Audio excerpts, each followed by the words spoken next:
UPI only cash ಅಂದಿದ್ದಕ್ಕೆ ಹಣ ಕೊಡದೆ ಹೋದ ಪ್ರಯಾಣಿಕ. ಸೇವೆ ಪಡೆದಿದ್ದಕ್ಕೆ ಹಣ ಕೊಡೋಕಾಗದಿಲ್ವಾ? ನೀನೇನು ಹೀರೋನಾ ಅಂದ ನೆಟ್ಟಿಗರು. ಪಡೆದ ಸೇವೆಗೆ ಹಣ ಕೊಡದ ಪ್ರಯಾಣಿಕನ ಪೋಸ್ಟ್ಗೆ ಕ್ಯಾಕರಿಸಿ ಉಗಿದ ನೆಟ್ಟಿಗರು. ಬೆಂಗಳೂರಿನಲ್ಲಿ ಆನ್ಲೈನ್ ಪೇಮೆಂಟ್ ವಿಚಾರಕ್ಕೆ ಗಲಾಟೆ ಶುರುವಾಗಿದೆ. ಸಣ್ಣ ಅಂಗಡಿಗಳಿಗೆ GST ನೋಟಿಸ್ ನೀಡ್ತಾ ಇರೋದ್ರಿಂದ ಗೂಗಲ್ ಪೇ, ಫೋನ್ ಪೇ ಬೇಡ ಅಂತಿದ್ದಾರೆ. ಆಟೋ ಚಾಲಕನೊಬ್ಬ UPI ಪೇಮೆಂಟ್ ನಿರಾಕರಿಸಿದ್ದಕ್ಕೆ ಪ್ರಯಾಣಿಕ ಮತ್ತು ಚಾಲಕನ ನಡುವೆ ವಾಗ್ವಾದ ನಡೆದಿದೆ. ಅಜಯ್ ಪ್ರಭು ಅನ್ನುವ ಪ್ರಯಾಣಿಕನಿಗೆ ಆಟೋ ಚಾಲಕ UPI ನಿರಾಕರಿಸಿದ್ದಾನೆ. ಬಳಿಕ ಪ್ರಯಾಣಿಕ ಹಣ ನೀಡುವುದಕ್ಕೆ ನಿರಾಕರಿಸಿದ್ದಕ್ಕೆ ಚಾಲಕ ಬೇರೆ ವ್ಯಕ್ತಿಯ ಸಹಾಯ ಪಡೆಯುವುದಕ್ಕೆ ಪ್ರಯತ್ನಿಸಿದ್ದಾನೆ. ಈ ಘಟನೆ ಸದ್ಯ ಸಾಮಾಜಿಕ ಜಾಲತಾಣದಲ್ಲಿ ವೈರಲ್ ಆಗಿದೆ. ಹೌದು, ಇಷ್ಟು ದಿನ ಭಾಷೆ ವಿಚಾರಕ್ಕೆ ಆಟೋ ಚಾಲಕರು ಮತ್ತು ಪ್ರಯಾಣಿಕರ ನಡುವೆ ಗೊಂದಲ ಉಂಟಾಗಿ ವಾಗ್ವಾದ ಶುರುವಾಗಿತ್ತು. ಕೆಲವೊಮ್ಮೆ ಕೈ ಮಿಲಾಯಿಸಿಕೊಂಡಿದ್ದು ಕೂಡ ಉಂಟು. ಆದ್ರೆ ಈಗ ಬೆಂಗಳೂರಿನಲ್ಲಿ ಹೊಸ ವಿಚಾರಕ್ಕೆ ಗಲಾಟೆ ಶುರುವಾಗಿದೆ. ಸಣ್ಣ ಅಂಗಡಿಗಳಿಗೆ, ಬೇಕರಿ, ಕಾಂಡಿಮೆಂಟ್ಸ್ಗಳಿಗೆ GST ನೋಟಿಸ್ ನೀಡ್ತಾ ಇರುವ ಪರಿಣಾಮ ಸರ್ವಾನುಮತಿಯಾಗಿ ಗೂಗಲ್ ಪೇ, ಫೋನ್ ಪೇ ಬಳಕೆಗೆ ಮಾಲೀಕರು ಹಿಂದೇಟನ ಹಾಕ್ತಿದ್ದಾರೆ.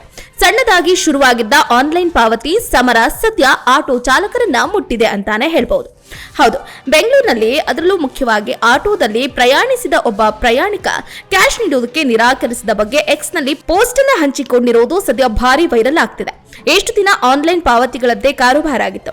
₹1 50ವರೆಗೂ ಹೆಚ್ಚು ಪಾವತಿ ಮಾಡಲಾಗ್ತಿತ್ತು.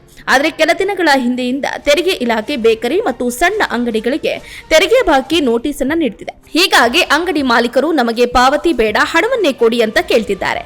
UPI ಕೋಡ್ ಕೊಟ್ಟಿಲ್ಲ, ಹಣ ಪಾವತಿಸುವುದಿಲ್ಲ. ಬೆಂಗಳೂರಿನ ನಿವಾಸಿಯಾದ ಅಜಯ್ ಪ್ರಭು ಎಂಬಾತ ಎಕ್ಸ್ನಲ್ಲಿ ಹೀಗೆ ಬರ್ಕೊಂಡಿದ್ದಾರೆ. ಇತ್ತೀಚೆಗೆ ಆಟೋ ಚಾಲಕನೊಬ್ಬ UPI ಪೇಮೆಂಟ್ ನಿರಾಕರಿಸಿ ತಾನು ನಗದು ಕೊಡೋದಿಲ್ಲ ಅಂತ ಹೇಳಿದ. ಚಾಲಕ ಸ್ವಲ್ಪ ಬೆದರಿಕೆ ಹಾಕ್ದ. ಆತ ಆಪ್ನಲ್ಲಿ ಪೇಮೆಂಟ್ ಆಗಿದೆ ಅಂತ ತೋರಿಸ್ದ.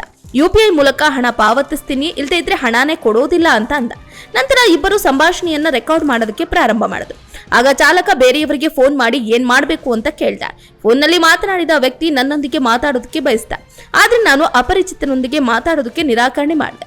QR ಕೋಡ್ ಅಥವಾ ನಂಬರ್ ತೋರಿಸಿ, ಇಲ್ಲದೆ ಇದ್ರೆ ನಾನು ಹೋಗ್ತೀನಿ ಅಂತ ಹೇಳ್ದೆ. ದಮ್ಮಿದ್ರೆ ಹೋಗು ಅಂತ ಚಾಲಕ ಉತ್ತರಿಸಿದ. ಆ ಕೂಡಲೇ ಅಲ್ಲಿಂದ ನಾನು ಬಂದೆ ಅಂತ ಬರ್ಕೊಂಡಿದ್ದಾರೆ.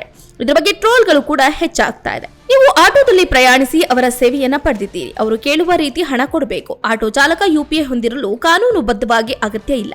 ನೀವು ಇಲ್ಲಿ ಹೀರೋ ಅಲ್ಲ. ನೀವು ಸೇವೆ ಪಡೆದ್ರೆ ಹಣ ಕೊಡಬೇಕು ಅಂತ ಒಬ್ಬ ನೆಟ್ಟಿಗ ಗುಡುಗಿದ್ದಾನೆ. ಮತ್ತೊಬ್ಬ ಬಳಕೆದಾರ ಬಡ ಆಟೋ ಚಾಲಕ ಕಾನೂನುಬದ್ಧ ಹಣ ಕೇಳಿದ್ರೆ ನೀವು ಅವರ ಈ ದಿನವನ್ನ ಹಾಳು ಮಾಡಿದ್ದೀರಿ ಅಂತ ಬರೆದಿದ್ದಾರೆ.